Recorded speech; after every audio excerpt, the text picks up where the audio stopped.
এই সিনেমাগুলো অ্যাকচুয়ালি কেন বানায় আমি জানি না।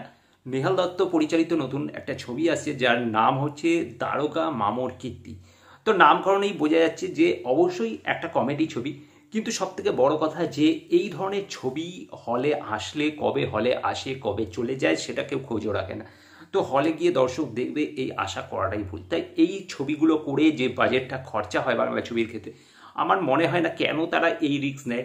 এর থেকে এই ধরনের 10টা ছবি করার থেকে আমার মনে হয় একটা বেটার ছবি করুক, যাতে অ্যাটলিস্ট নামটা না খারাপ হয়। কিন্তু এই ধরনের ছবি করে নাম শুধু বাংলা ইন্ডাস্ট্রির খারাপই হচ্ছে, যে ক্ষেত্রে বাইরেকার সব পরিচালকরা এসে বাংলা ছবিকে ঘাটিয়া বলে চলে যাচ্ছে, এবং তার কারণ হচ্ছে এই ছবিগুলো। মাঝে মাঝে কিন্তু ভালো বাংলা ছবিও কিছু ইন্ডাস্ট্রিতে আসে, কিন্তু সেইগুলো ধামাচাপা পড়ে যায় শুধু এই ছবিগুলোর জন্য।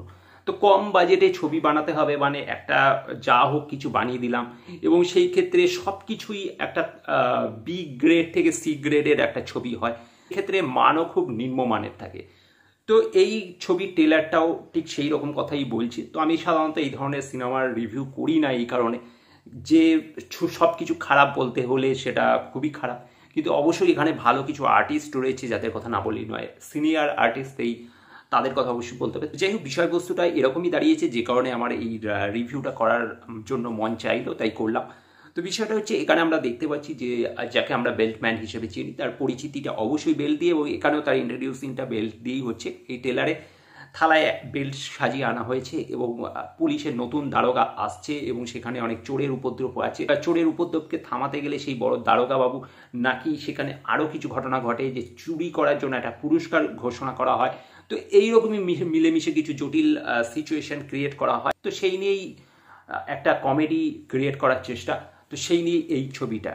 এবার এই টেলারে আমরা যেটা দেখলাম যে বহু পুরনো আর্টিস্টকে, যেমন সুমিত গাঙ্গুলিকে বহুদিন বাদে দেখা গেল, রঞ্জিত মল্লিককে কিছুদিন আগে তারকার মৃত্যু বলে একটি সিনেমাতে দেখা গেছিল, যেটা হরনাথ চক্রবর্তী পরিচালিত ছিল। ছবিটি কিন্তু অবশ্যই একটা ভালো ছবি ছিল, যেখানে ঋত্বিক চক্রবর্তী পার্নো ছিল। তো ওই ছবিটা কিন্তু অসাধারণ একটা ছবি হয়েছে, কিন্তু এরকম প্রচারের অভাবে হারিয়ে গেছে, বা অনেকেই ভেবেছে যে এরকম একটা জবা খিচুড়ি ছবি হবে, সেই কারণে অনেকে দেখতে চায়নি, মেবি হতে পারে। কিন্তু ছবিটা কিন্তু ভালো ছিল, অবশ্যই সাজেস্ট করবো, যদি কেউ না দেখে থাকে অবশ্যই দেখতে পারে। তো এই ছবিটার ক্ষেত্রেও কিন্তু এখানেও রঞ্জিত মল্লিক আমরা দেখতে পাচ্ছি, কিন্তু পুরোনো ফর্মে সে থাকলেও এই বয়সে সে যেগুলো করছে অ্যাকচুয়াল মানায় না। মানে একটু তাকে ডিফারেন্ট ক্যারেক্টার করা উচিত, যেরকমটা আমরা তারকার মৃত্যুতে দেখেছিলাম। কিন্তু এখানে কিন্তু তার ক্যারেক্টারটা সেই কমেডি একটা ছ্যাবলামো ক্যারেক্টার টাইপের, আবার সে রোমান্সও করছে। তো লাবণী সরকার বহুদিন বাদ তাকে সেই একঘেয়ে ঘিজাপিটা ক্যারেক্টার যাকে বলে, তো এইগুলো দেখতে দেখতে মানুষ একটা সময় বোর হয়ে গেছিলো বলে অনেক কিছু চেঞ্জ হয়ে গেছিলো, কিন্তু আবার সেই জিনিসগুলোই ফিরে আসছে, যে কারণে আমার মনে হয় কোথাও গিয়ে এইগুলোকে একটু অ্যাভয়েড করা দরকার। এবং খরাজ মুখার্জি আছে, তার সাথে নতুন একটা জুটি রয়েছে এর মধ্যে দেখতে পেলাম। তো সেই জুটির পারফরমেন্স কি আমি বলতে পারবো না, ট্রেলারে খুব সামান্যই তাদের পার্ট ছিল। মেনলি এই ছবিটা অবশ্যই যাকে নিয়ে, সেই দারোগা মামু অর্থাৎ রঞ্জিত মল্লিক, তাকে ঘিরেই হবে। তো ছবির মধ্যে কমেডি অবভিয়াসলি থাকবে, কিন্তু সেই কমেডি মানুষকে কতটা হাসাতে পারবে সেই বিষয়ে একটা ভাবনা চিন্তা থেকে যাচ্ছে। কারণ হয় না, একটু জোর করে হাসানো আর মন থেকে হাসা দুটোর মধ্যে ডিফারেন্ট থাকে। তো সেরকম কিছু ভালো পাঞ্চ লাইন আমি দেখলাম না ট্রেলারের মধ্যে, যেগুলো অটোমেটিকলি হাসিয়ে আসে।